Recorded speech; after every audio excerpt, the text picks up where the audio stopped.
Thy will be done. That's the main message of the teaching, really. Not my will, but God's will. Everything is a happening according to God's will. Down to the time that a leaf falls off a tree and the path that it takes to get to the ground. The thoughts that arise in each moment arise exactly according to thy will, not my will. The actions that follow the thoughts are thy will, God's will, not my will. The outcomes of those actions, all part of God's will. The feeling of hunger that might arise, arises according to God's will.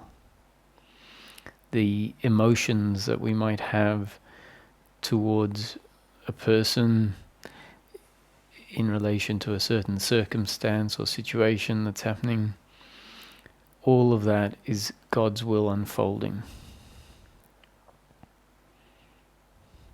Nothing happens unless it's God's will. All there is God's will. God and God's will are not two things.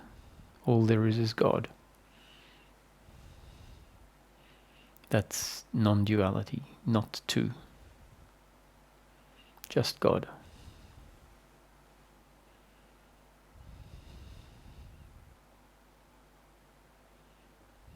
And it is the separation, which is essentially the attitude, the view, the belief, the way of seeing life as me and the other, as separate entities that are not part of the unfolding of God's will. It is the attitude that doesn't see everything as God's will, that we can call the attitude of dualism.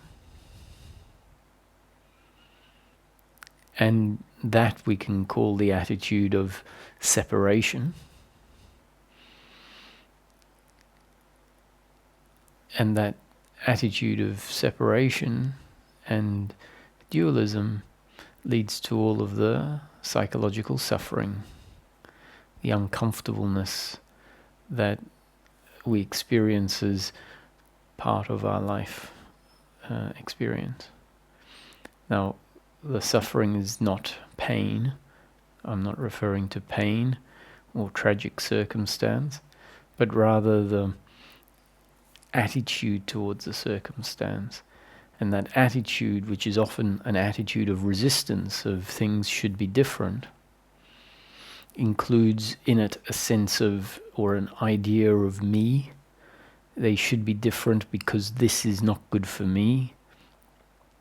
They should be different because this means that I can't be complete. You hurt me, you did something that hurt me, so I hate you. So I hate you, that creates an uncomfortableness in the experience. And if that narrative, that attitude to whatever happens in each moment falls away, that is the end of suffering. And for that attitude to fall away, the notion of me and the other as doers of what is happening in life, as orchestrators, needs to dissolve. And it dissolves when it's appreciated that the speaking, the thinking, the feelings, the actions, the external movements of the other, the external movements of all the animate and inanimate objects in the world is just a happening, part of the creation, part of God's will. So this God's will doesn't imply a separate external God that is looking in, having fun, seeing all of the humans struggling. That would be another idea of dualism, another attitude of dualism. God and his separate creation. But rather, God is consciousness. God at rest is consciousness at rest, which means no manifestation, pure creative potentiality. And at some point, that pure creative potentiality explodes into manifestation. And what explodes into manifestation means explodes into a creative story. The unmanifest becomes the manifest. Consciousness creates within it an experience of form. So the formless appears to become form by creating the experience of form, the experience of manifestation within it. It becomes essentially not separate from the manifestation. So the consciousness is not out there looking in, but it is experiencing the world from the perspective of Roger and John and Mary and all of the conscious animals or animate sentient beings.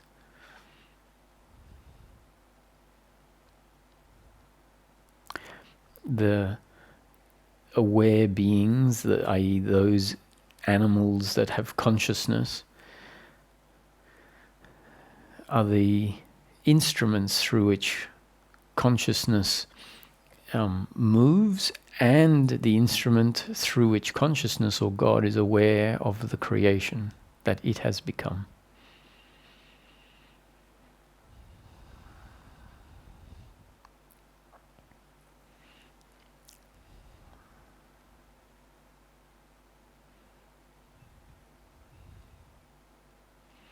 If an appreciation of the fact that the thinking isn't done by anybody, there is no thinker, there is no entity that is separate from the thinking. There is no chooser of the thoughts.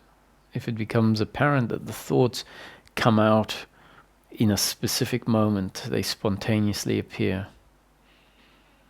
And if we look at it on a simple causality basis, we see that the thoughts come out of a machine that has been programmed by life, has been determined by life, by God, as part of God's will. So the thoughts, which we often say are my thoughts, are happening. And so if that gets appreciated on a deep level, so much of the criticism, judgment, wanting life to be different, thinking it should be different, it could be different, will fall away. It simply cannot exist with a deep appreciation that each moment is a happening according to God's will.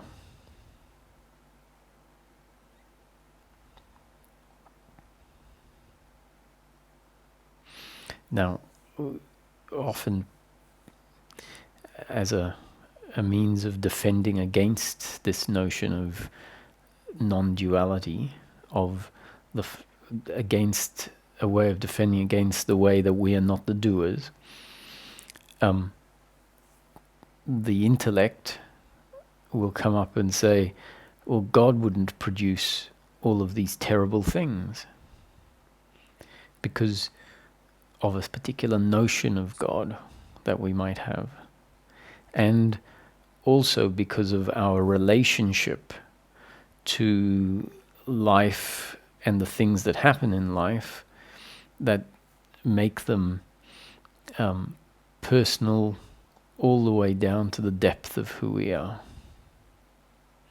And so from that point of view, when the experience is that way, then this notion that everything that happens in life is God's will just doesn't make sense. It's like, no, what sort of God would create evil?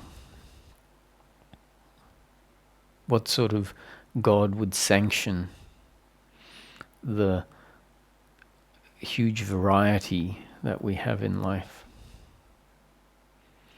And if we start looking at this particular manifestation, this particular creation, not as a creation that has to be according to our preference, and our preference is all pleasure, all good, all the way I would like it. If we look at the manifestation free of that notion, which can be hard to do because we're so invested in life one day turning out to be perfect. But if we can objectively stand back and say, hey, what if this creation is not in its nature a creation of pleasure, pleasure, pleasure, pleasure? The artist, the master, has created a masterpiece that in practice is a creation of duality. Now notice the difference between the word dualism and duality. So earlier on I said when you see everything as separate, and in particular see me and the other as the doers and not as God's will, that is the attitude that there is me and the other and we are the orchestrators of life. And that is what you could call the attitude of dualism. The nature of life being, on an experience level, an experience of duality is different to the attitude of dualism. What an experience of duality refers to is an experience that includes interconnected opposites. Good and bad, wealth and poverty, health and disease, male and female, north and south. So they don't have to be good and bad, they just have to be interconnected opposites. East and west, hot and cold.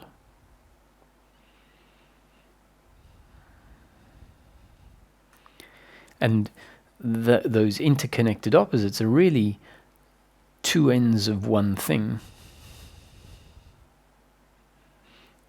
Just like the yin-yang symbol that is made up of black and white, and yet the black and the white are not separate. They are the yin-yang symbol. However, in experience, there is black and there is white. There is a distinction between the two. And so if we appreciate that this manifestation, this creation, this experience was designed to be an experience of duality, God or Source has turned into the experience of duality. So this manifestation is not necessarily meant to be an experience of all pleasure. Just like in our life, there are artists, movie makers that will create horror movies, and then there are comedies and dramas and action movies. And so the horror is a valid creative expression. So life is really a drama.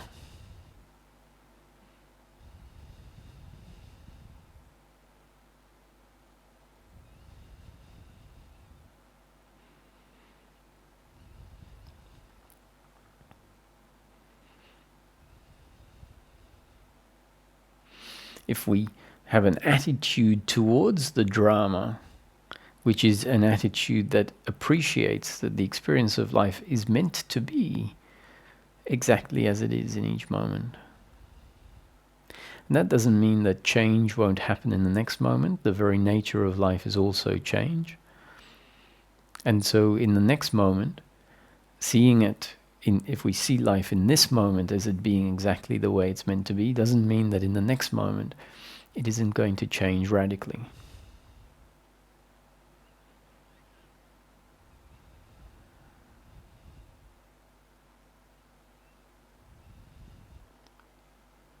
All of the forms of suffering,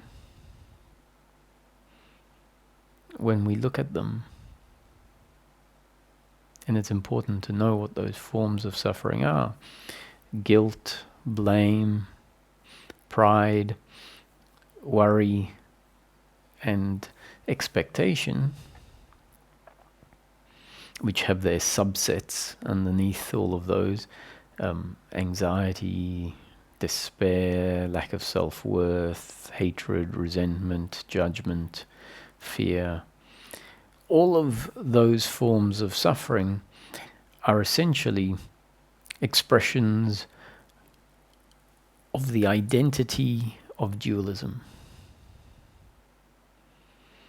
The identity of dualism is essentially an attitudinal identity. It is an attitudinal entity, a conceptual entity. An entity that doesn't really exist except as thought, but that thought has become so, or the entity has become so deeply ingrained that the thought that looks at life and has an opinion and a feeling about what that means to me is very consistent because of this deeply ingrainedness. And because it is consistently there, it feels like that is what I am, and it feels like it's very real. And the suffering is said to be unreal and can fall away in an instant because the suffering is an expression of a psychological self that is really a conceptual self. And at any moment, that conceptual self can be affected, can be changed, can collapse.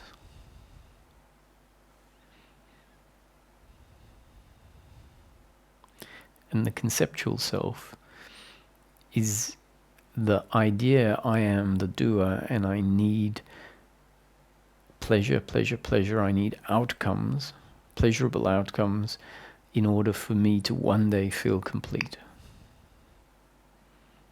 To one day be at peace with life, to one day feel content.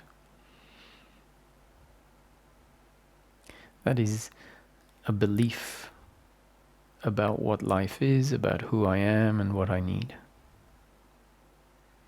And it covers up a deeper experience of self that, when it is grounded into, is self-fulfilling and self-contenting, which really means there is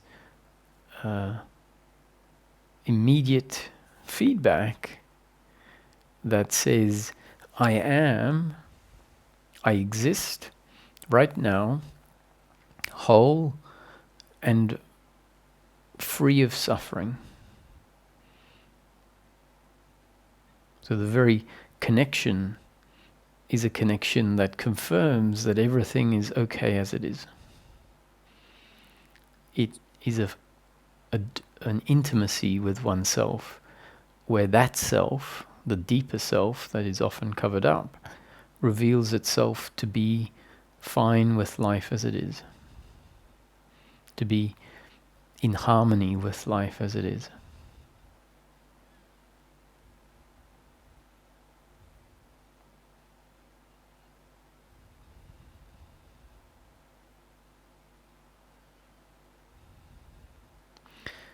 So it can be useful to keep in mind that suffering is not our true nature.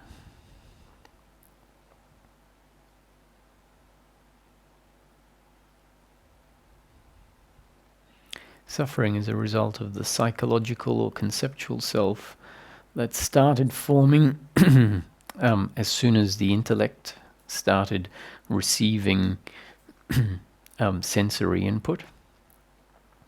And then the intellect started to, in itself, develop such that language was formed, and an experience of the world, moment after moment, day after day, started giving sensory feedback that forced certain intellectual conclusions about what life is and what we need, what we like, what we don't like. And as that development happened, including all of the ideas that started to get formed from a very young age about who we are and what we need, that covered up the deeper sense of self. And so what we really are is different from what has been put in place and how we therefore experience ourselves. So suffering is not our true nature. Suffering is a result of an entity that formed at a very young age as part of the very ordinary, normal development of life, development of a human being growing in life.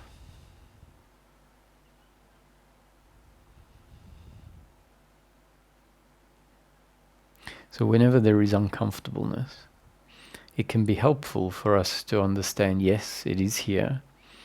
It must be part of the creation, and yet it is not my true nature. Some movement is happening in this moment as part of God's will that is obscuring the true nature which is self-contenting, self-fulfilled, and free of suffering.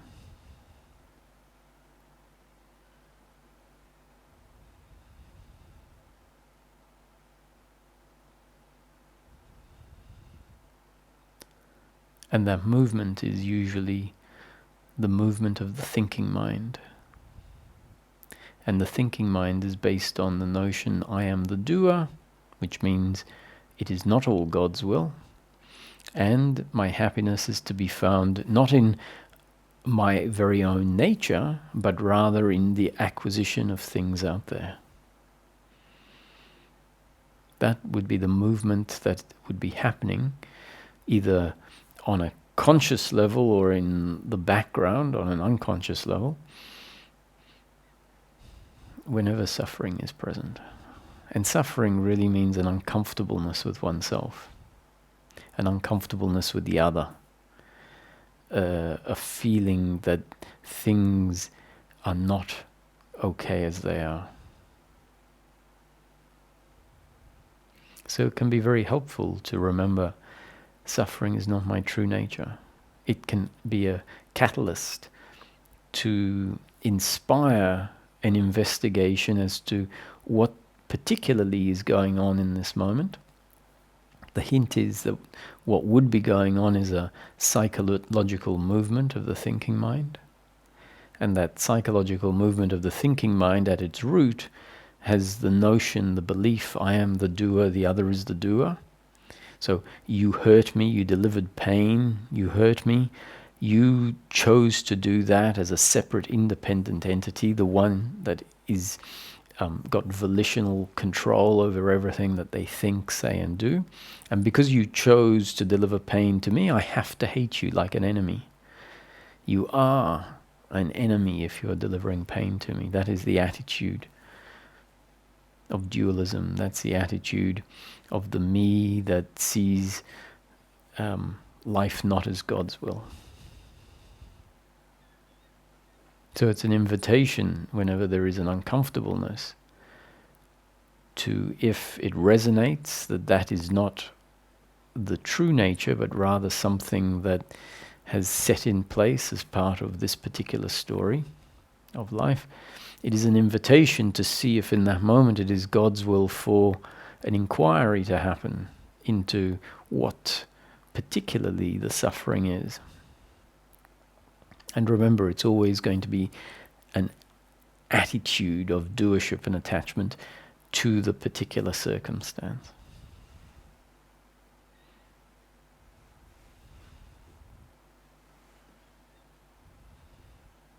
And that attitude is always essentially invalidated if we come back to this is God's will. Everything is God's will. Life is like a block from the beginning of time to the end of time, and it was created in an instant. God became that block, and the block unfolds, and what we're aware of is the unfolding story, one segment at a time, as if looking through a window, seeing the block one moment at a time. And it appears to be that A leads to B, leads to C, leads to D, but if it's a block that was created in an instant, then A exists and B exists and C exists and D exists. And so as well as A leading to B, leading to C, leading to D, we can see that D leads to C, leads to B, leads to A, and A is independent of B, is independent of C, is independent of D.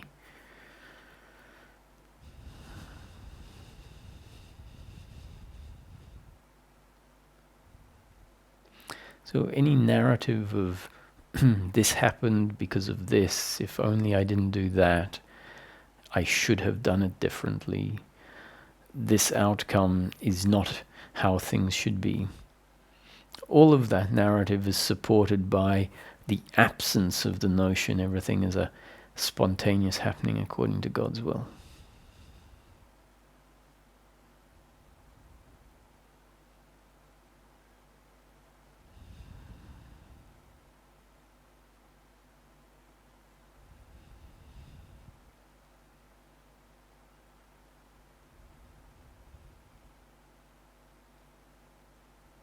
It seems like this story of life is a story of consciousness identifying and functioning through a body-mind organism and forgetting itself, becoming identified with the appearance of life, with the body, and seeing the body as a separate, independent entity.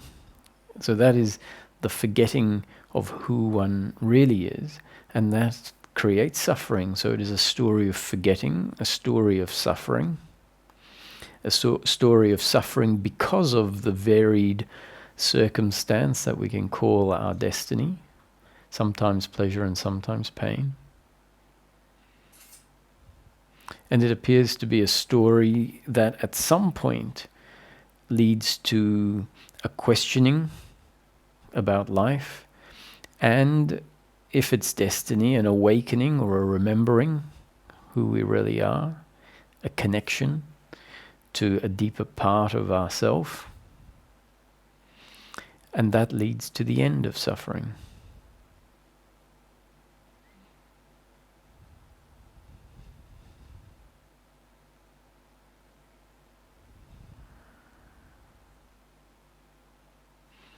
And the end of suffering really heavily equates to a turning inward. Not only to find the deep part of ourself and be that, something that doesn't tend to happen when we are looking out at circumstance, looking back at the past and looking forward into the future, complaining about the present. So turning inwards really means that the thinking mind, and to some extent for a while the working mind also, needs to be cut off essentially by looking into the inner landscape. That when there is a looking in the inner landscape with a clarity that sees that so many of the thoughts that pop up when looking inward are bringing the external world in, or bringing a memory of an external world in, which really means there isn't so much capacity to experience the inner landscape. When that is seen and the background becomes more visible, because those objects about the past, about a world outside, are seen to just be thoughts arising in the internal landscape. And when it's recognized how powerful those thoughts about the external world are. So I'm talking in a way here about what might happen in a closed-eye meditation.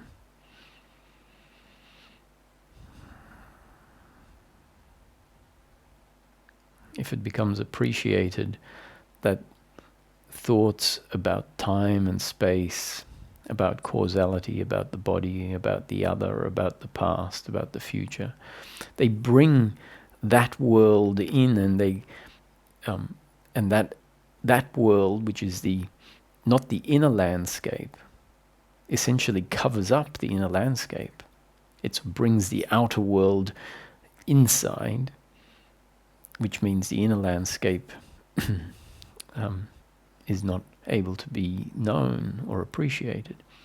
So as those objects of thought are seen to be exactly that, objects arising that have a very strong power on the internal landscape, they may actually start to subside. And a seeing beyond the form that the thought creates can happen. All of that, if it happens, is also part of God's will. So turning inward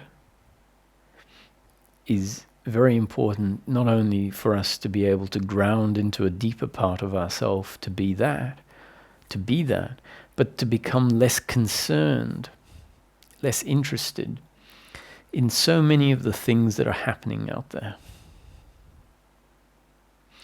And when we become much less concerned about what is happening out there, much less concerned about what other people are thinking, what other people are doing with their life, because we understand that there is going to be this huge variety out there, and that it's not really that relevant to who I am, then there is a silencing of a whole lot of thinking that was forced to happen when we were looking outward.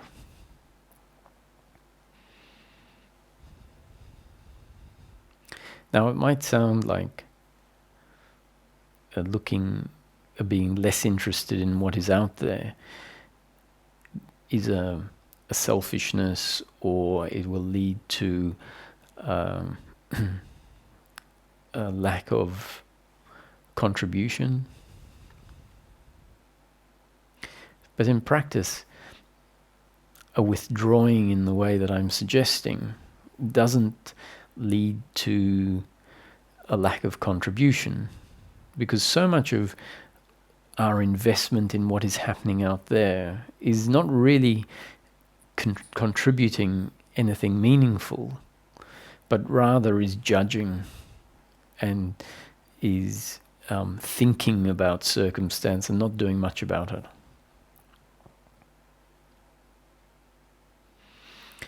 And so when there is less interest in what is out there, what we find is there's a silence and a space that opens up, because literally 90% of the thinking, 100% of the uncomfortable thinking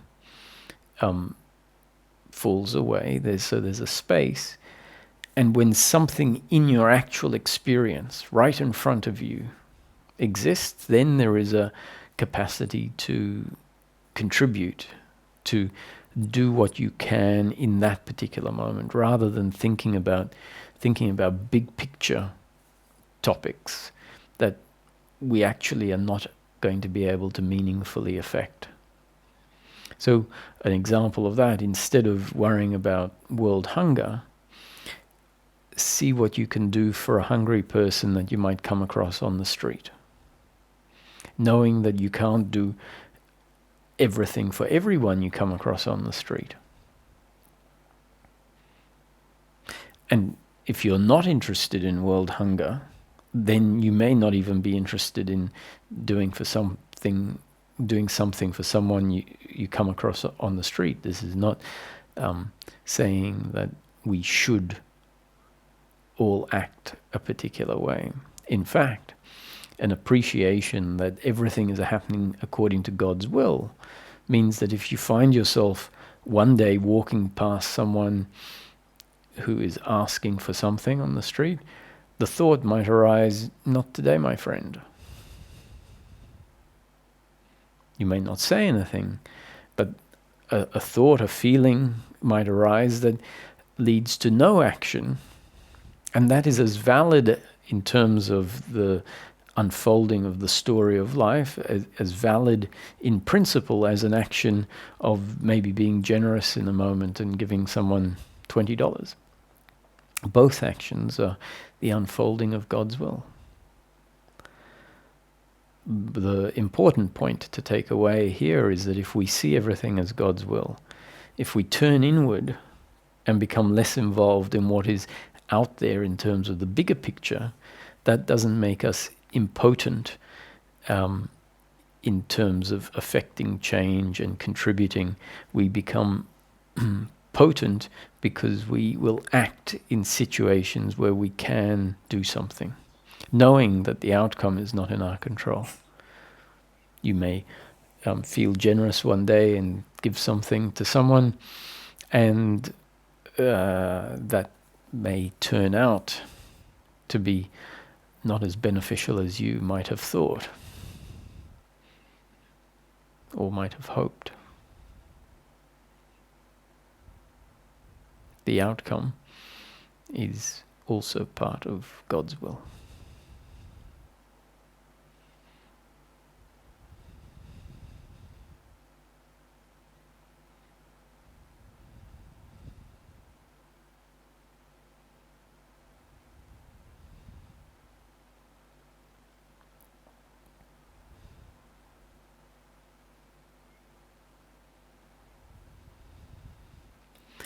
It is what it is.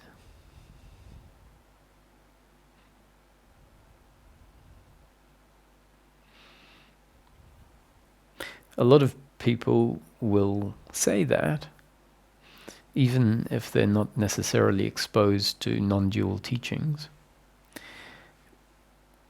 And I would hazard a guess that when someone says it is what it is, that is stemming from a realization that resisting and judging and wanting things to be different leads to an uncomfortableness in life that just simply is not sustainable. And after long enough, the ignorance, the misunderstanding in judging things as right or wrong, as should be this way and not that way, gets seen. So in these times in particular, where there are sustained periods where large portions of the population are quite divided as to the current economic situation, health situation, what the right course of action is. Because there is such a divide, there is an extended period of time when things aren't going to be turning out the way you would like, where people have different perspectives to you and different ways of thinking about things. And so if the old attitude, which is bound to be there, or the current attitude of doership and judgment, or doership and attachment, which leads to a lot of judgment, etc., if that's there, in situations like this where the circumstance is extended in time, many people will start to see that I have to just shut up. My internal commentary and judgment needs to shut up because it is delivering my own uncomfortableness. It is like an internal factory producing internal uncomfortableness that is polluting our momentary experience of life. And once that's recognized, that it is our attitude to what is inevitably happening that causes all of the resentment to others, all of the doubt and uncertainty towards ourselves, all of the wondering what the future will be like, regrets about the past and complaining about the present. When we recognize that, then we start saying, it's from our own insight, it is what it is, which is saying, I'm not going to get involved in it.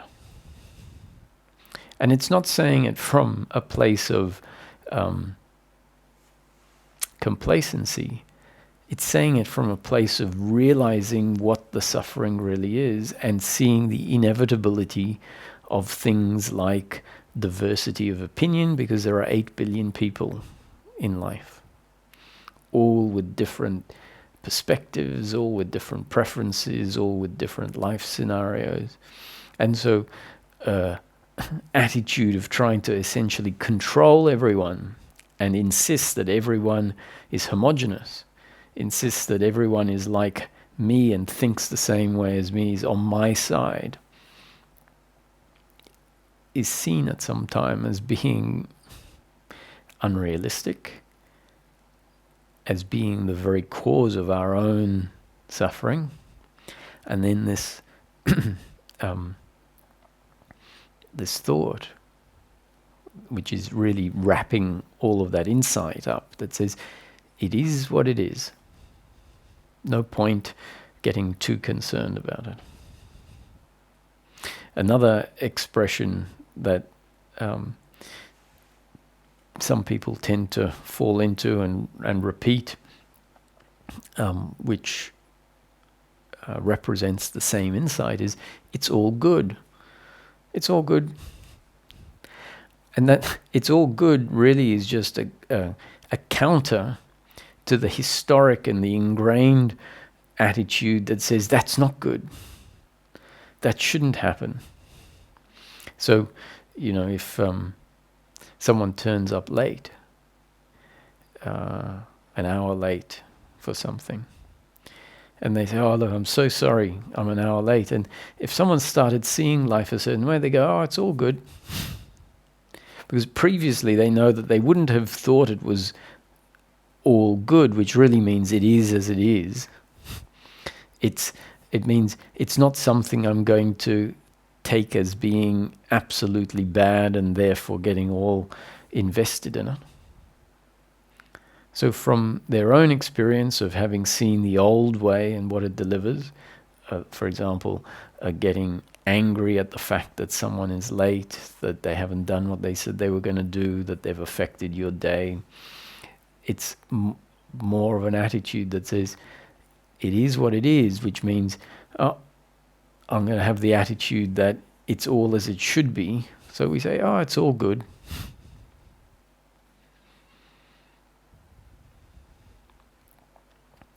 I remember at some point that was what kept coming up, and that's part of the understanding, going deeper and deeper. But I had an issue with it. I happened to be thinking of starving people in Africa. It was just an image that came up. I said, you can't really say it's all good. I knew what I meant, but because I, at different times started to be very pedantic with language, because language really is part of our understanding, I said, well, it's all good isn't perfect. I felt like I wanted to refine it, because I thought, well, starving children is not good in an absolute sense, as in it on all levels. It's not good on all levels. So what we're saying is, it is life as it is. There very clearly are starving people in the world, much less than historically, but there are starving people in the world. And so it's all good, or it is what it is, basically says, life is a big thing. It's happening. It's the unfolding of evolution, or it's the spontaneous creation of God. And it is that way. And so attitudinally, I'm not going to say it should be, it has to be different. So that's really what it's all good, or it is what it is, was saying. And on a relative level, we say, well, starving children is sad, it's tragic, it's painful. And so I decided I'd stop using "it's all good" and refined it to something that says it is. That's much less defining. It's saying, well, it is that way. And I'm not saying that it's good or bad, it just is. So God, in some of the stories, in the Bible stories, appeared to Moses as a burning bush. And when Moses asked, "Who are you?" the answer is, "I am that I am." It's very similar to, it is what it is. I am that I am. He didn't say, "I am God," or "I am the all-powerful," or "I am a burning bush." That sort of defines it too much. Language, a word or two, and we have a very limited definition of what that word means based on our own experience.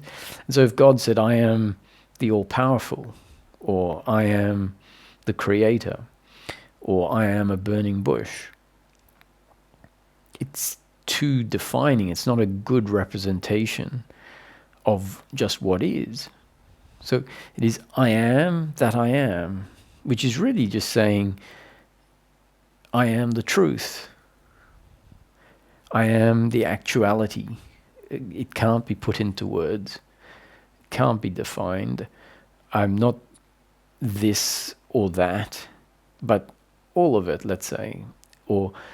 And it's not even saying I am some of it or I am all of it. You see, if I go and say I am all of it, in a way that is the very error that I'm pointing at. So I am that I am. It is what it is. It just is.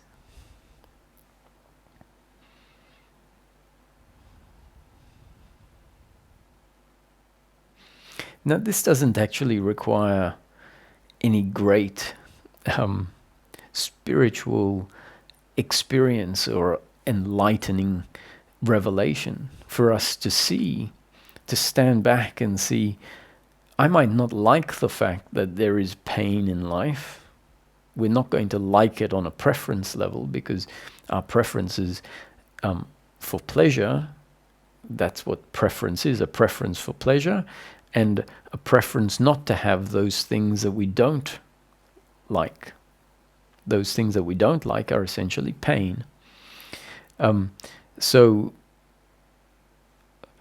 it doesn't take any great spiritual revelation or spiritual peak experience for us to stand back and say, I might not like the fact that bad things happen or painful things happen, but they do.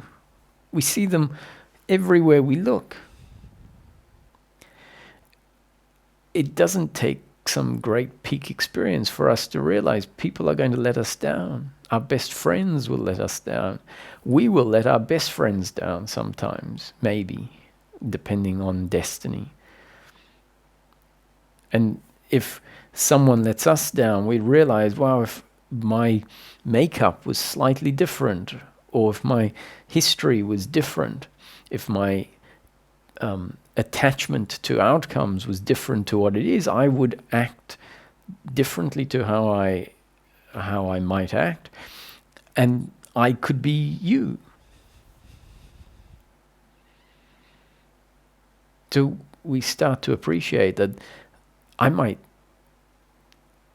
because I want life to be one way, pleasure, pleasure, pleasure, we tend to not acknowledge the fact that life is not one way. Life is this duality of pleasure and pain, that life is happening outside of our control. How can we possibly be in control of 8 billion people? Let alone the animals and the trees and the objects that are governed by the laws of physics. It's impossible to be in control of the external world. There are just too many variables. And when we look at our own functioning, if we do put our attachment aside, which doesn't want to see any of what I'm talking about tonight, if we put it aside, we'll realize I'm not even in control of my bodily functions. They cooperate for a while and do what I want them to do sometimes. And for as long as they're doing that, then we say, oh, I'm in control. When they stop cooperating with my preference, that's when we realize we're not in control of our very own faculties. We're not in control of our actions or our thoughts or our emotions. They're often very much different to what we would like, what we would prefer. We're not in control of the outcomes. So even if our body and our thoughts operate in a way we like, we can see a certain enacting happening in life, and then the outcome can be something completely out of left field. Sometimes we get what we want, sometimes we don't get what we want. And Ramesh used to say, and sometimes we get much more than what we want.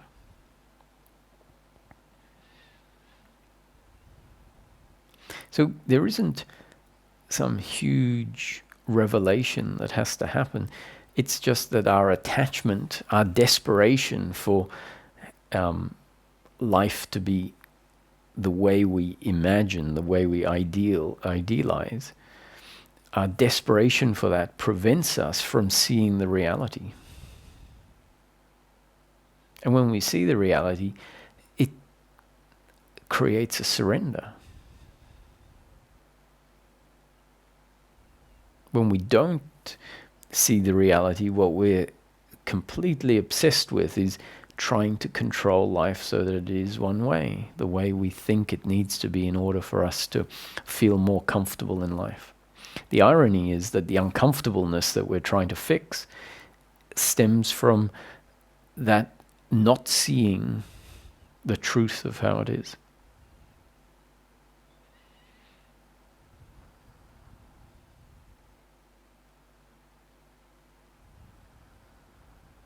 So when we're seeking truth, or when teachings are talking about truth, they do it for a good reason, because if we were to talk about peace of mind and the end of suffering, it's very easy for the attachment that wants pleasure, pleasure, pleasure and better things than it has to say, oh, that sounds wonderful. That's what I'm going to do. I am going to be a seeker that will get that. And it could be very well intentioned. However, if that old attitude of doership kicks in and grabs hold of the teachings as a way of saying, oh, thank you for telling me what I, as the doer, can make happen, which is what I need to happen because I see my happiness is to be found in the future in outcomes rather than in a connecting to a deeper part of myself. If that happens, then that in itself is going to be a strengthening of that psychological identity, a strengthening of the suffering. And so to mitigate that, a teaching often won't say it's about an outcome. it'll say nothing's really going to change. And it says what you're really interested in truth is just to know things as they really are, to know yourself, to no longer have a facade running that is lying or presenting an image to the external world, which is really a form of inauthenticity.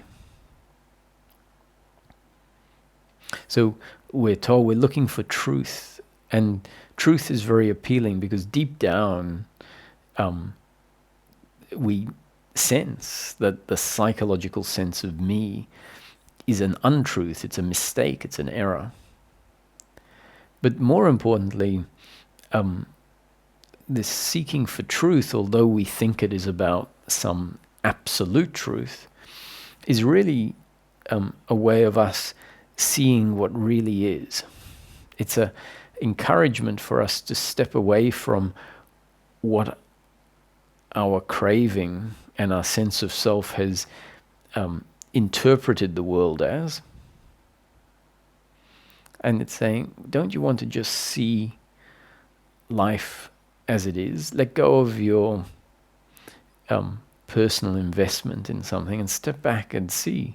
You know, you might be, an example is you might be heavily invested in a business, and you just don't want to see that it was a bad investment. It's too painful to acknowledge it's a bad investment. It's not, it's going to keep going downhill. And if we're heavily invested in it, it's just too hard to step back and say, I've made a bad mistake and it's not going to turn out well. There will be for a while a kidding oneself, a hoping and not wanting to see the truth because it is too painful. It's too much of a challenge. At some point, the writing is on the wall and you can't hide from it anymore. And so seeking is a bit like that. It's when the suffering has got so intense that we're forced to say, hang on a second, am I going to continue to live my life ignoring what intuitively I know is there to be seen?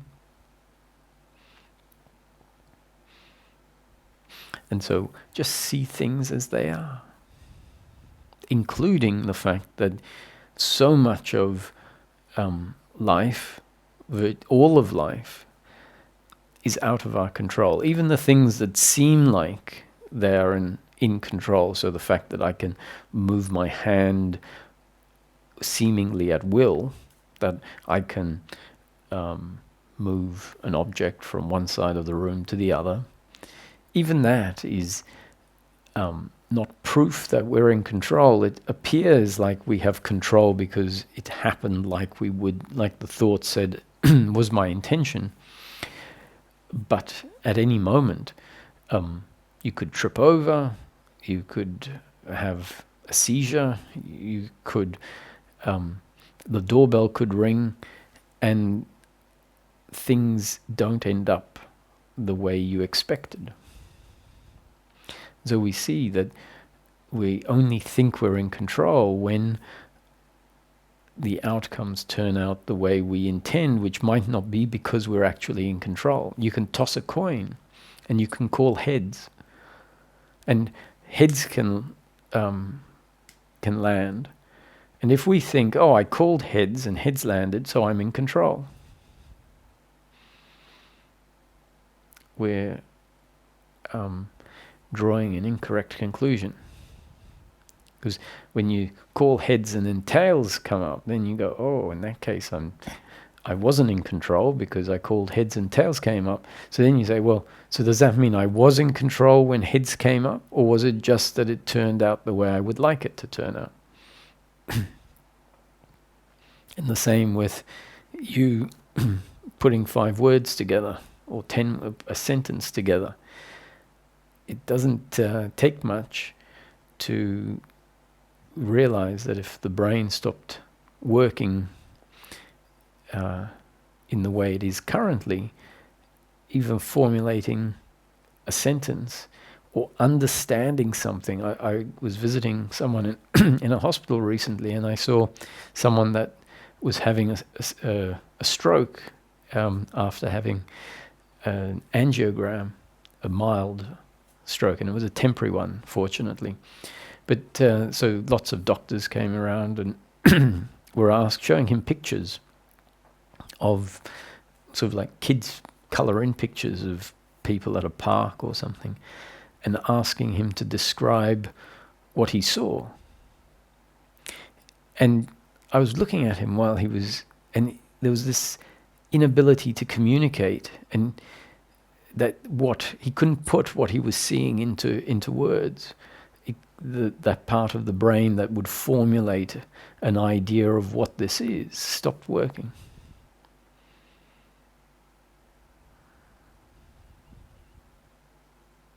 And so a faculty that 10 minutes earlier or half an hour earlier he had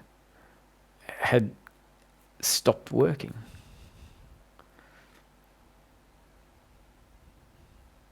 Not because he chose it to stop working, which shows we're not in control. Now this might sound terrible news. It does sound like terrible news to the doer, to the psychological identity that is attached to outcomes, meaning believes that its happiness is to be found in outcomes. But if this seeing things as they are actually leads to a cutting off of so much of the judgment, so much of the resistance, so much of the seeking outwardly, realizing that's not where we're going to find happiness. Happiness is turning inward, and I've spent my life looking outward, looking back in the past with regrets, into the future with expectation, complaining about what's happening in the present. If an appreciation that life is what it is, it's unfolding, it's like an avalanche coming down a mountain, and we stop continually telling the avalanche to move a little bit to the left, a little bit to the right, please, realizing it is a beast unto itself. It's a force that is moving it, and it will move exactly as those forces dictate. So if we start seeing that is life, then instead of it being a terrible notion to the doer, what it can do is it can dissolve the doer. It can be the end. It can be the plug being pulled on continually reinforcing this idea of who I am as the one that validly says life should be different.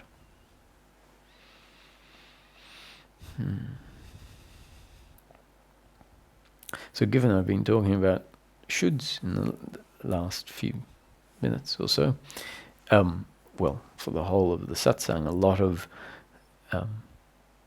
what I've been pointing out is that our attitude to life is one of not being in harmony, but in a sense saying how life should be, how I should act, instead of realizing who am I to know how life created by not me should be.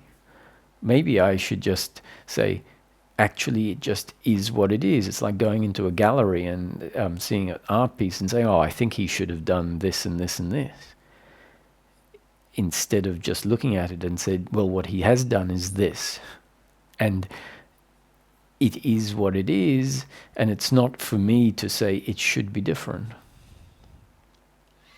So with this understanding, a lot of our deeply ingrained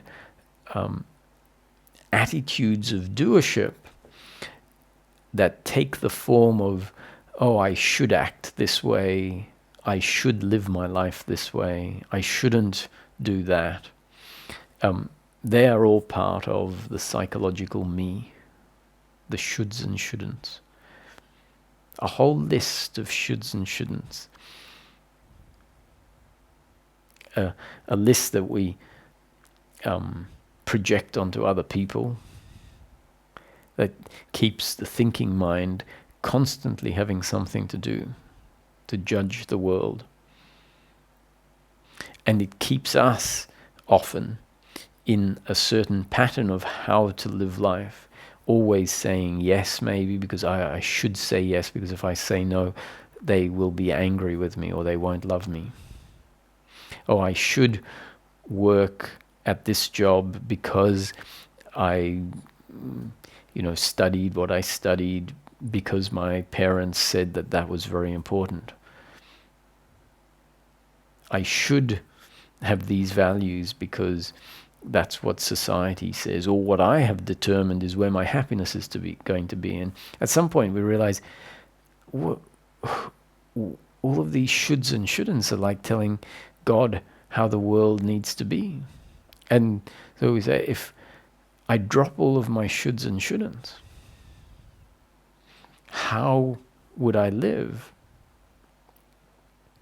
And what we might find is that we will start to see a more spontaneous movement, a more real movement, a less constricted movement, something that feels much more authentic. So in practice, it's all well and good to sort of see and understand about life as a happening, as God's will, as it is the way it is. And yet if in practice we are then judging and applying a whole lot of restrictive attitudes that say life has to be this way, I have to live my life this way, you have to live your life that way, then there's a conflict. There's where the theoretical understanding or the intellectual understanding isn't translating into a practical understanding.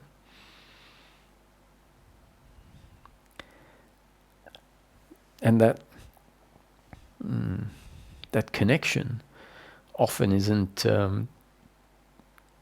appreciated.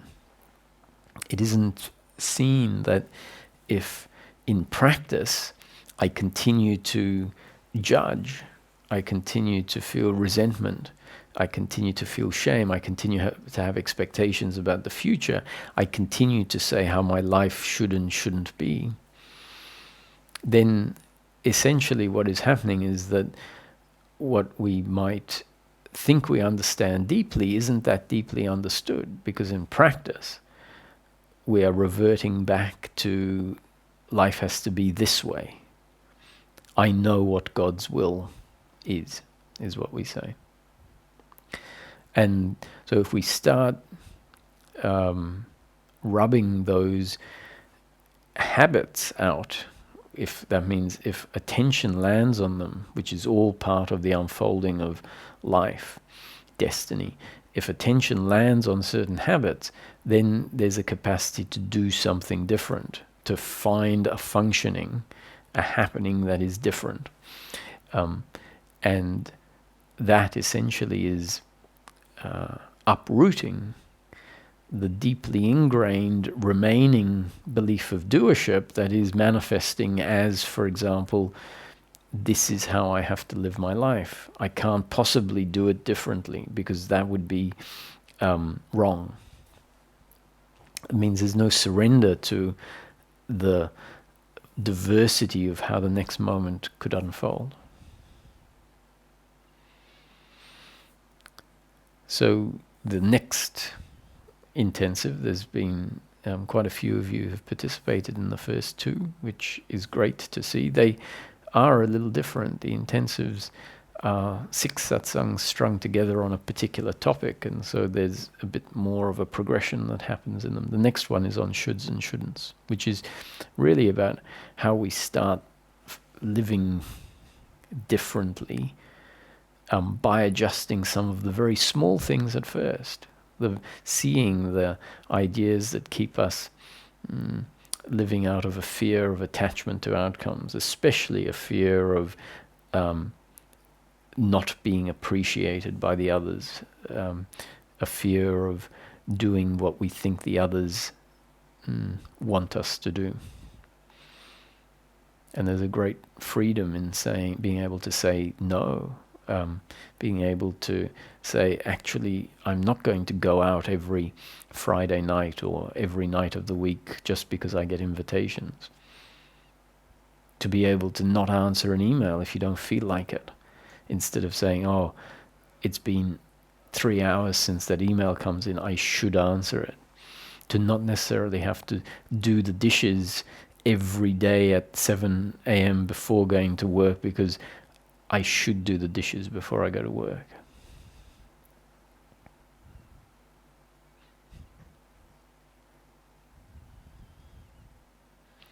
Next week I'll probably tell you a story about the day I decided to unplug my alarm clock. But that's for another time. Anyway, the theme of today's satsang was really, thy will be done.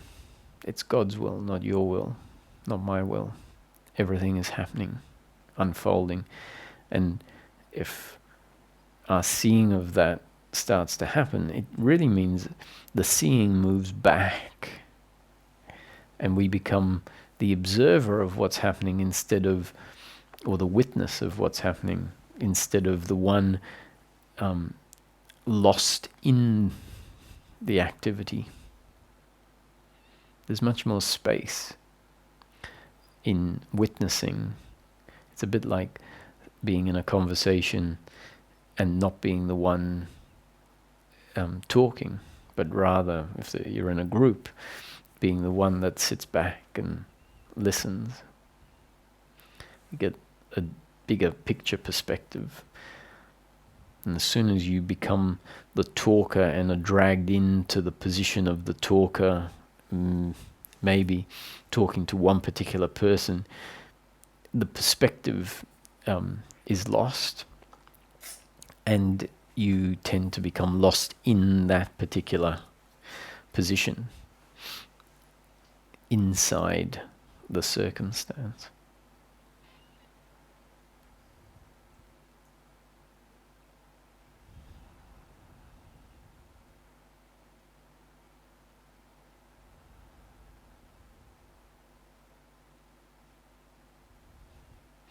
Thoughts arise in a body-mind organism. Feelings arise in a body-mind organism. Actions happen through a body-mind organism. Speaking is happening.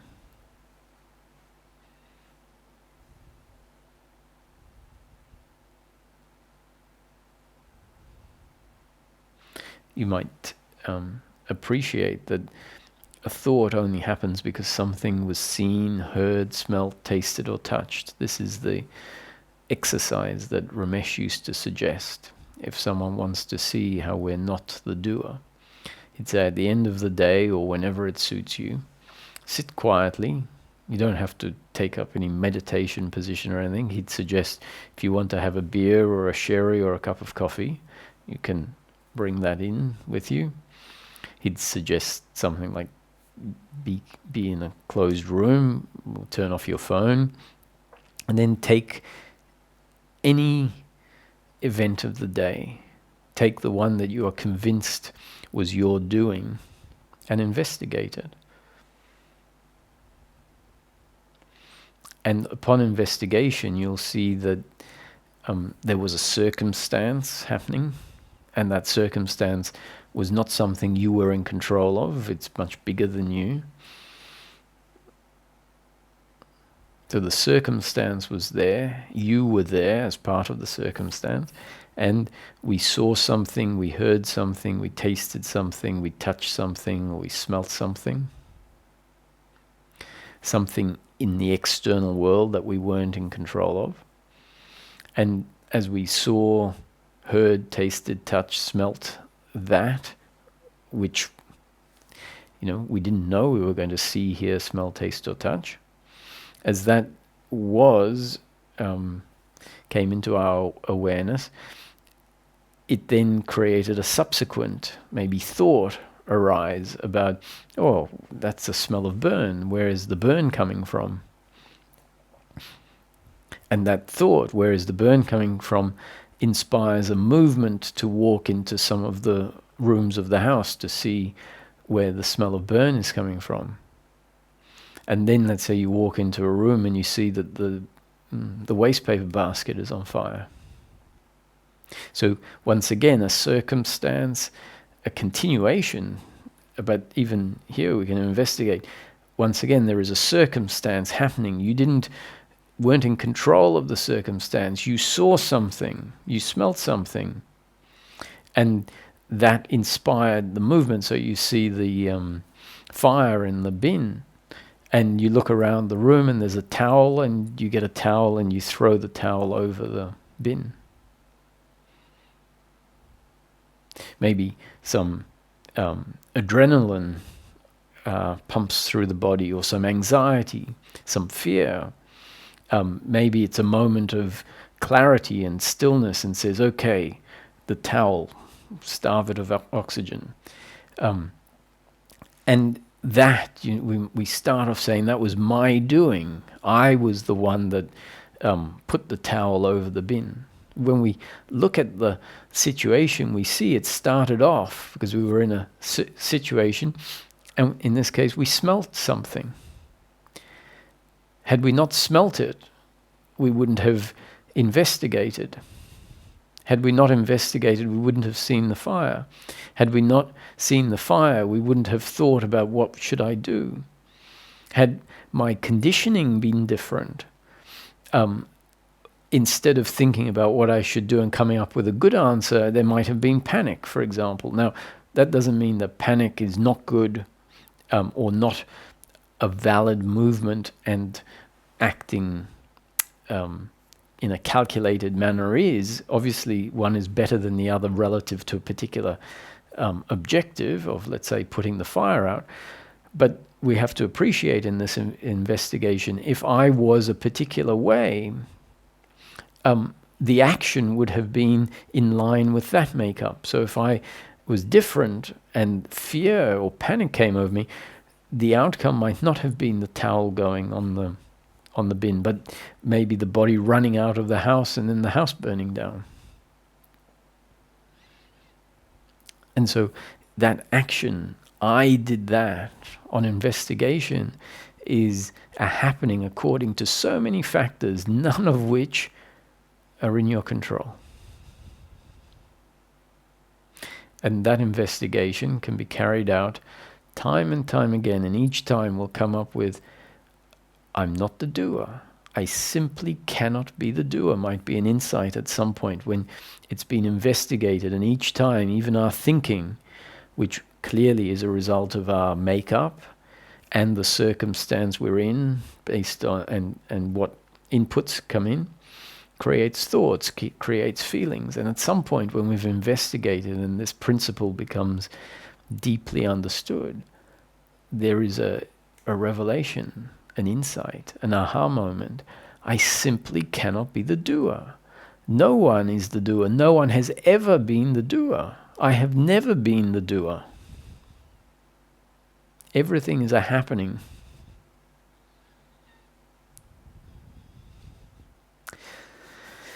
So let's see if anyone has any questions. If you do, just put your hand up and we'll see if we get to you.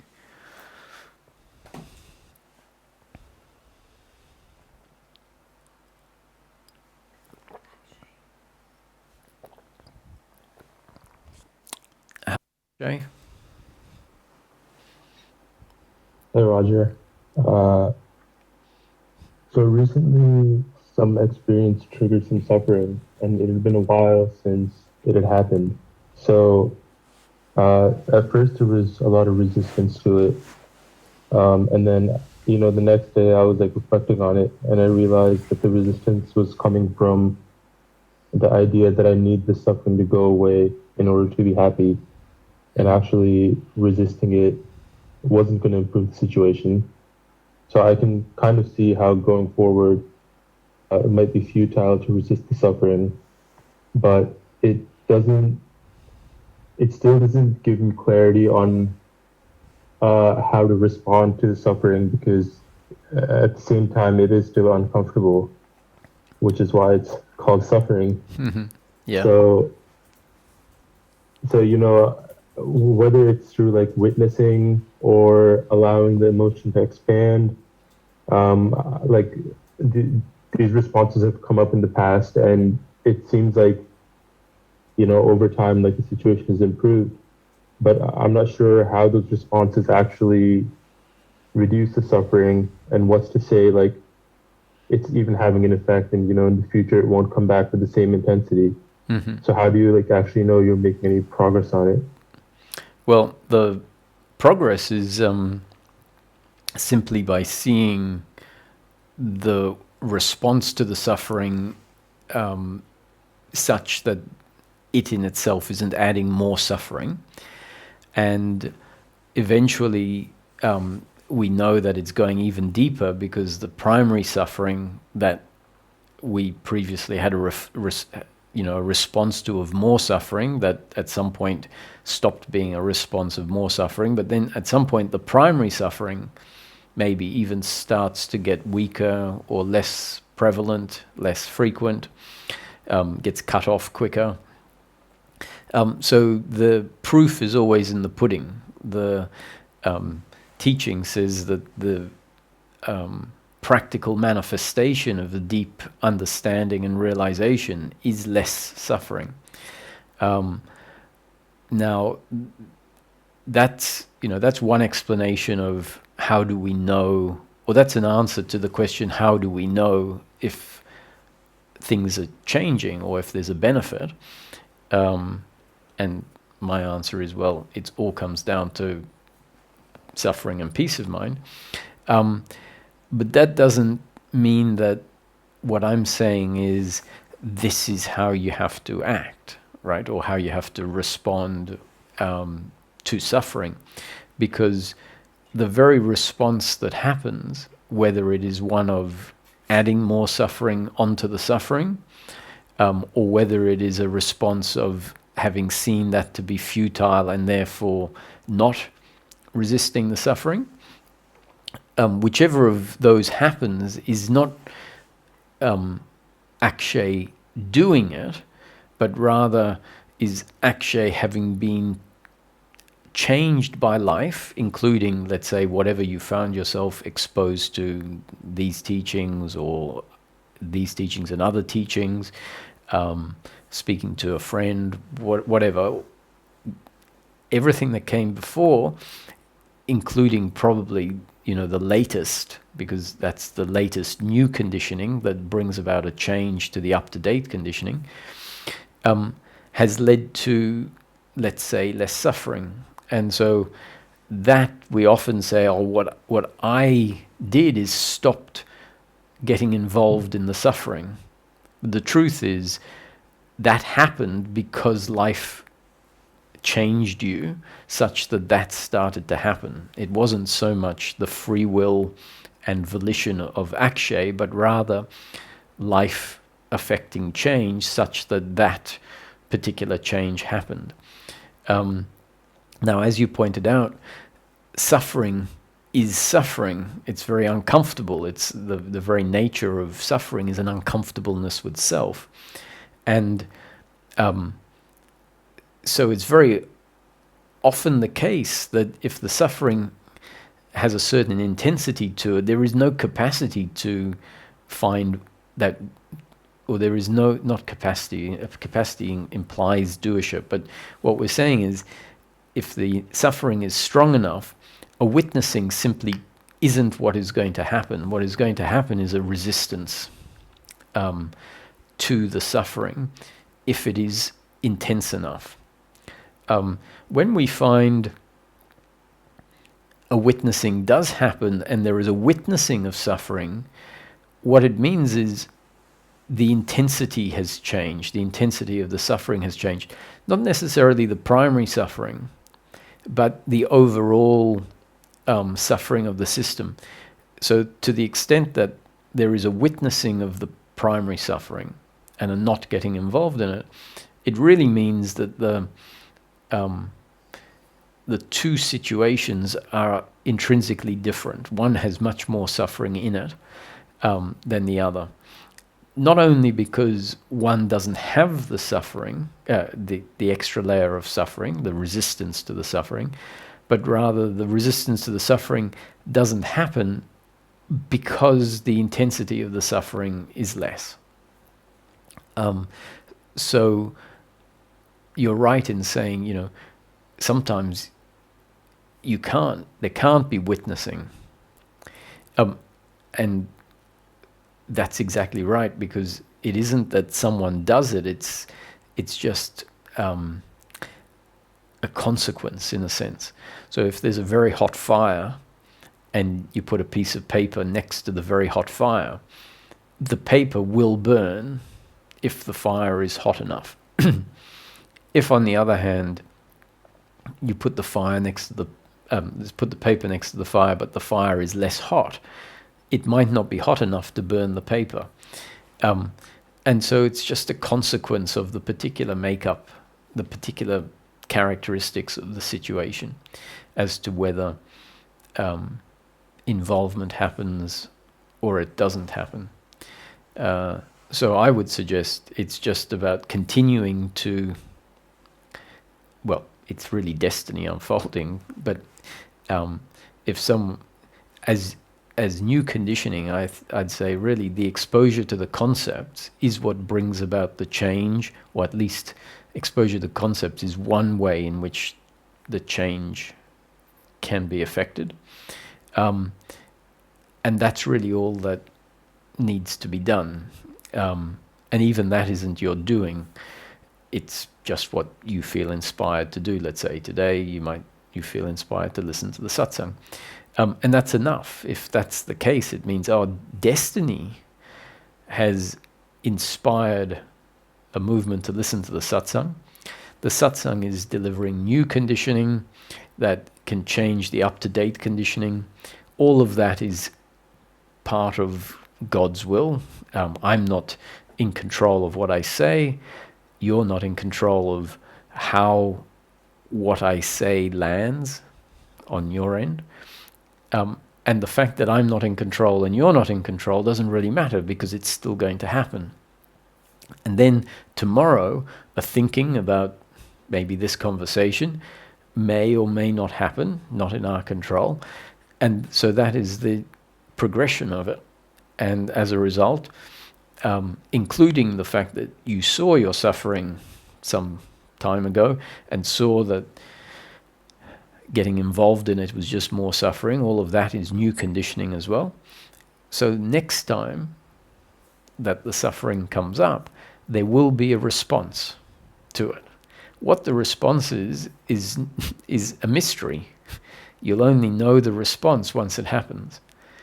And the likelihood is that as awareness and the intellect, the working mind, part of the intellect, become informed about these nuances, about these dynamics that are not normally spoken about, that is the change. And so next time the response will be one way.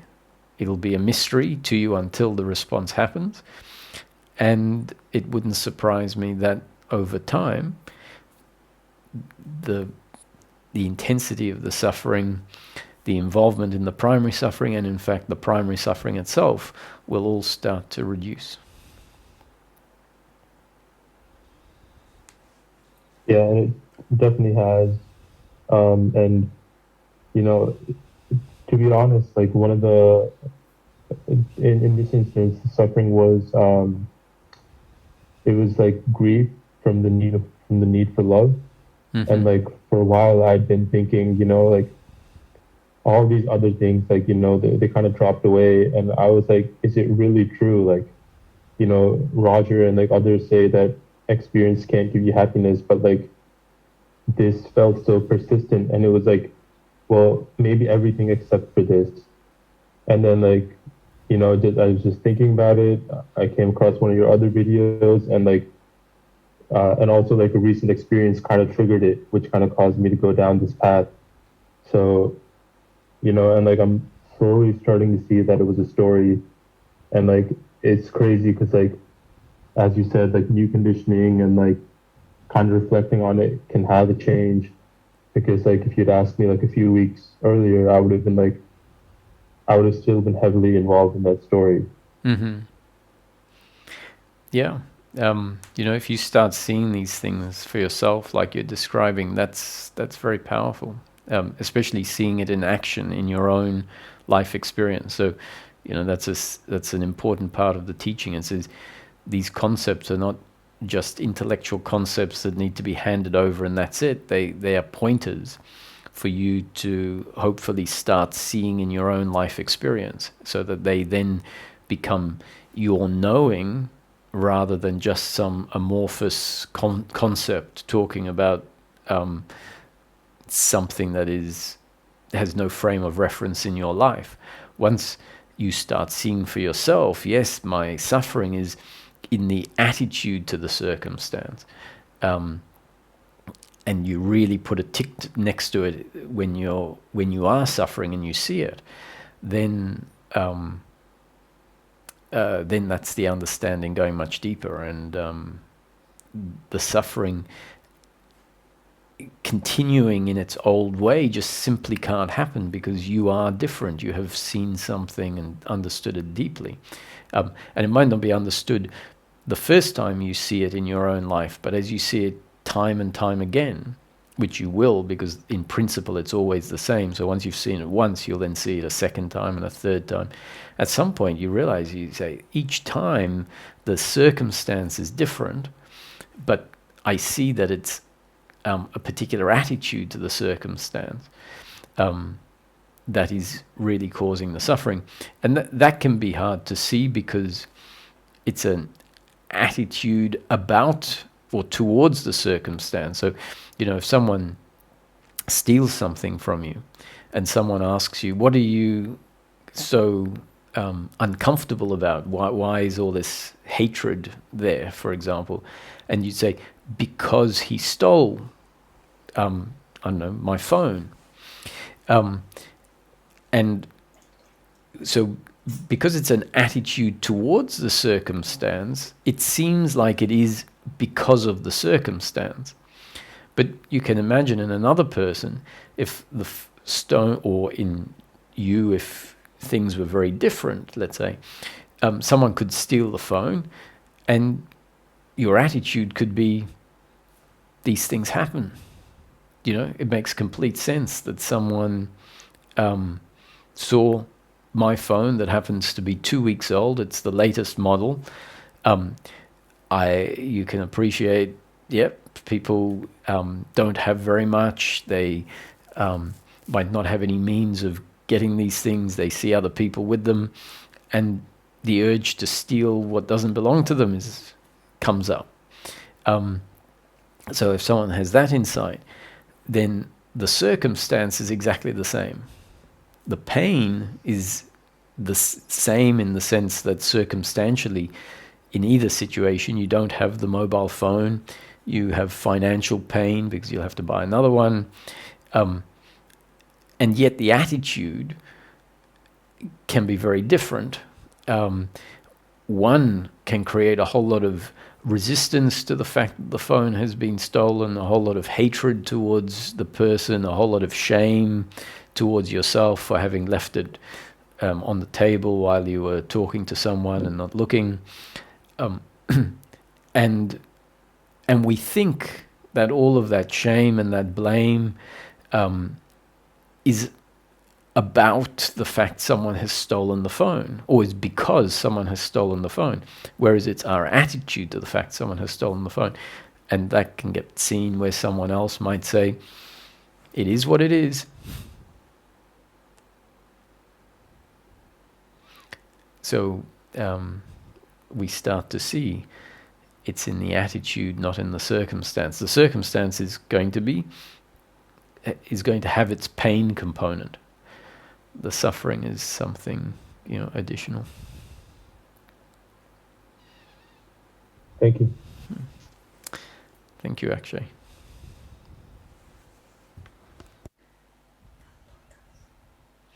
Hello, Valdor.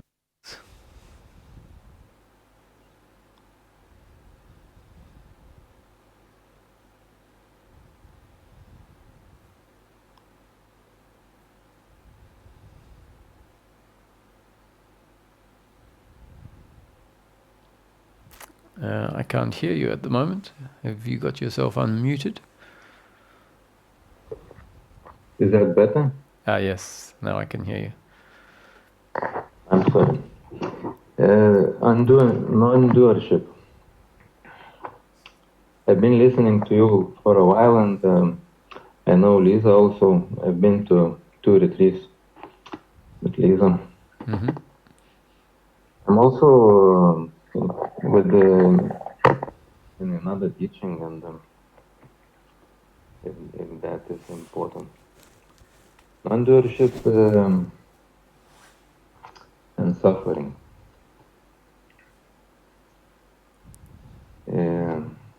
While you talked, a lot of was happening in me. Like you came to almost answer some questions which I was having in my mind. And yeah, the body, guilt. I see that lots of suffering is related to, let's see, traumas, like my parents wanting to please my mom, or someone else wanting to please my father, like being strong, being weak, being appreciated. And I project to my teachers too, and like if I'm in a group and we follow some teaching relationship and wanting to be a good student. There is, for example, a situation in my work on Monday, and I want to perform well, and it's also a meeting of expectation, and lots of those issues have feel in the body someplace, like and lots of that is it's even related to sexuality, and it's like very low in the body.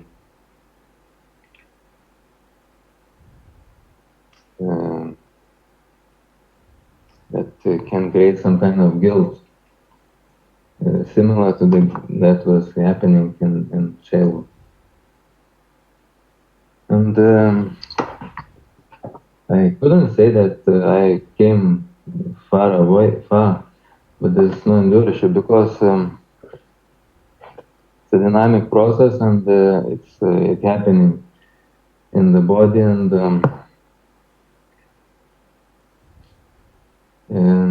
seeing that I'm not the doer and it's just happening. It has to be where to put it, like because if I'm related to my body, fear arises, and sensations arises, and this attitude of non-suffering and letting go, I'm not very good at it. Mm-hmm. Yeah, it makes sense. What you're saying makes sense, because if we try to make ourselves have an attitude of non-doership, that in itself is doership, right? It's like saying, okay, I've been told that the attitude of doership causes suffering, so let me now use my doership to change my attitude. And that really isn't the message. The message is saying we have an attitude of doership, and that attitude of doership is God's will. It's something that was put in place, as you said, by historical events, traumas, ways we were brought up, expectations of parents, and then how those expectations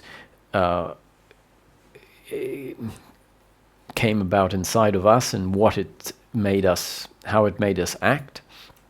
So all of those things that happened in the past, if they were different, we would have responded differently, we would have turned out differently. So all of those components are contributors to the attitude that we have, the attitude of doership, which is the standard human condition.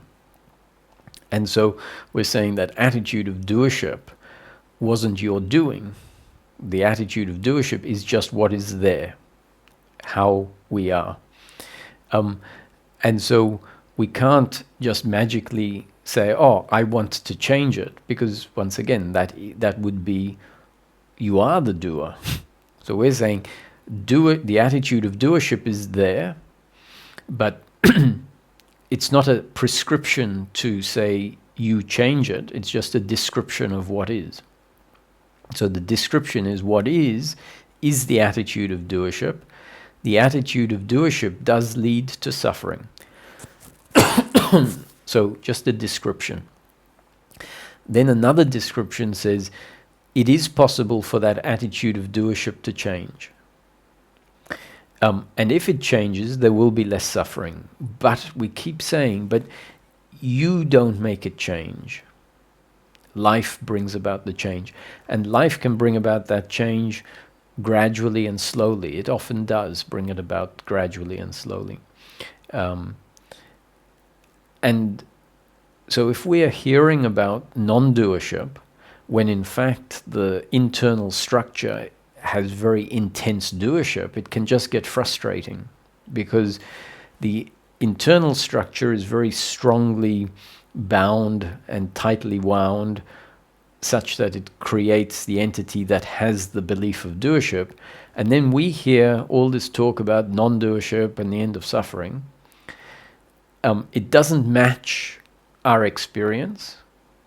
In fact, we then don't want our experience, our current experience. We resist it more because we say that's not what is ideal. What I would like is the much better sounding version, the non-doership, and then it creates frustration. So that message is maybe only useful when there are certain openings, certain receptivity. That's not to say that it's not making a difference. I think that even just understanding it intellectually will play in with many other parts that are happening in your seeking. But in particular, one of the things you mentioned is about feelings in the body and traumas and things like that. So I think that it's very appropriate for you to put the concepts aside, the concepts of non-doership aside. Still, you know them, you've heard them, but you don't have to hold on to them too tightly. I would suggest that you continue to explore what is in the body, the deeply ingrained feelings, the traumas, and allow them to, if possible, because once I say allow, it sounds like I'm telling you to do it, but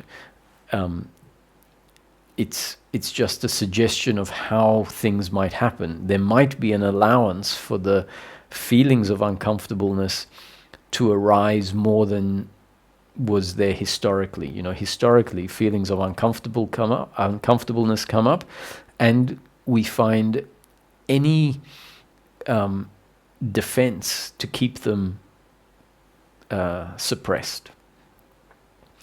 And keeping them suppressed seems like a good idea, but in practice, it's just keeping that identity locked away in our system.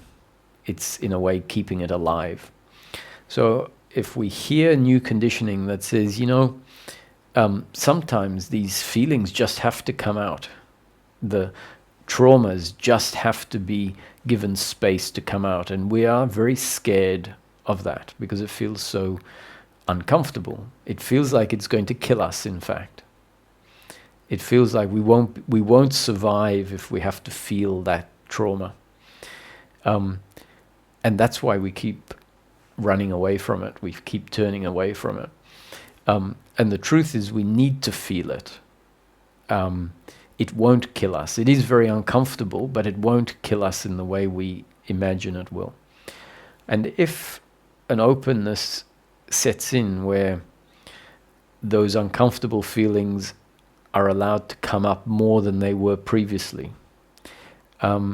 a lot of insight can come from feeling the intensity of the trauma, and then your understanding of the concepts of non-doership might start being applied and seen to be what is at the very base of the trauma. The very base of the trauma might be seen to be strong attachment to outcomes, like attachment to love. When the trauma comes up, you can feel extreme sadness, for example, or grief that a parent hasn't paid attention to you, that a parent might have been aggressive to you. And in that grief, there is very clearly a craving for attention, for love, which doesn't make, the suggestion here is not to say, oh, that's very unenlightened, it shouldn't be like that. Because if we do that, we're going to be suppressing it again and invalidating it.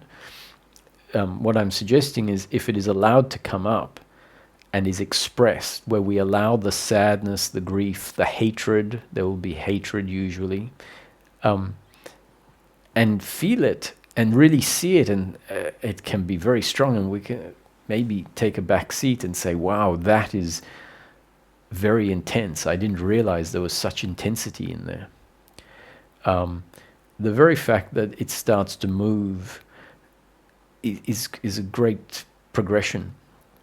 And sometimes that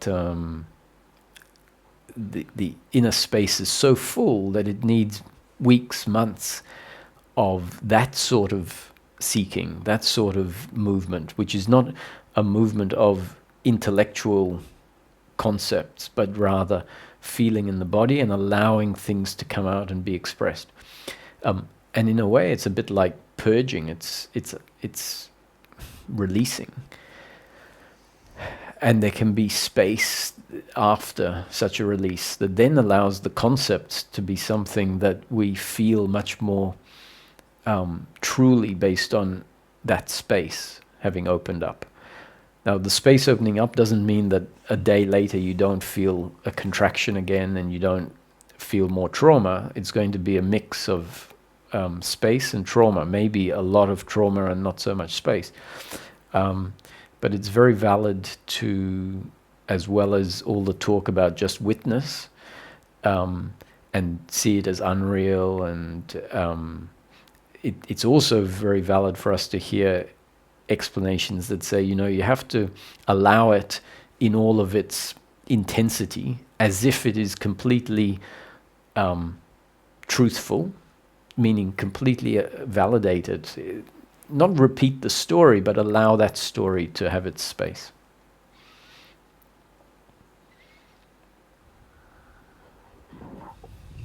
Thank you, Roger, and I'll see the recording also. Yeah. I'll note down what you say, and thank you. Yeah, you're welcome. Thank you for sharing.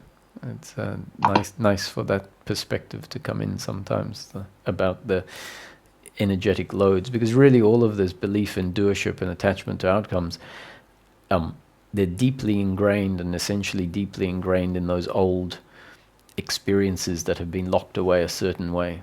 So that's why it's so important for those energies to be embodied, as well as just witnessed from an impersonal perspective. So they're two very valid, two very different movements within the spiritual seeking, and there's a time for one, and then there's a time for the other.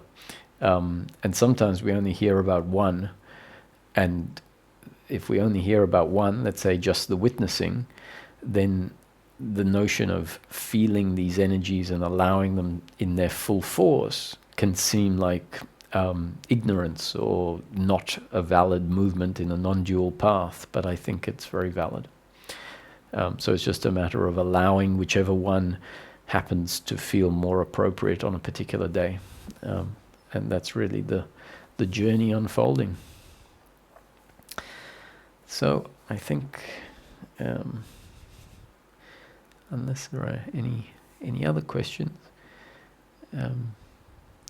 we'll call it a day. Thank you, everybody. Peace.